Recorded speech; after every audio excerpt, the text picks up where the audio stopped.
Kembali diizinkannya mudik lebaran tahun ini membuat sejumlah pedagang oleh-oleh di Kota Batu Raja Oku mendapatkan berkah tersendiri sehingga mereka kehabisan stok barang.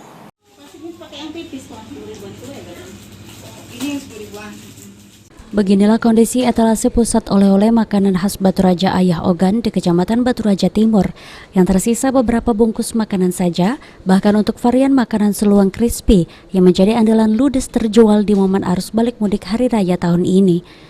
Every penjual oleh-oleh mengaku peningkatan penjualan sekitar 70% jika dibandingkan hari normal.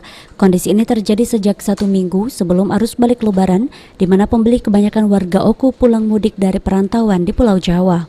Varian makanan paling banyak diminati didominasi kopi dan seluang crispy, di mana 2 minggu terakhir mereka sudah menghabiskan 50 kg lebih. Pemesanan itu sudah mulai masuk, bahkan untuk pemesanan H+7 sudah lebaran pun sudah masuk di H-7 itu tadi. Ini kita kehabisan stok ini. Habis, semuanya sold out.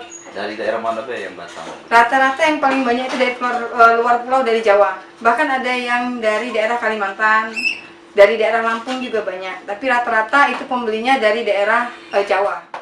Ramainya permintaan makanan khas bumi Sebimbing Sekundang yang akan dijadikan buah tangan ini menjadi berkat tersendiri bagi jasa antar ojek online. Misalnya dirasakan oleh Adi karena dalam sehari dapat mengantar 10 lokasi lebih pesanan. Pembeli konsumen ini banyak yang sudah mudik, tapi pesanan bisa lewat via online atau kirim paket. Dalam sehari bisa ngantar berapa banyak? Oh, bisa lebih kurang 10-an. Sehari itu ya? Iya, Sehari pakai. Untuk kamu sendiri tuh? Iya, berbagi. Rata-rata kayak yang pesan itu di mana itu? Asli Batu Raja atau? Kebanyakan Batu Raja. Batu Raja. Ari Pranika, PAL TV.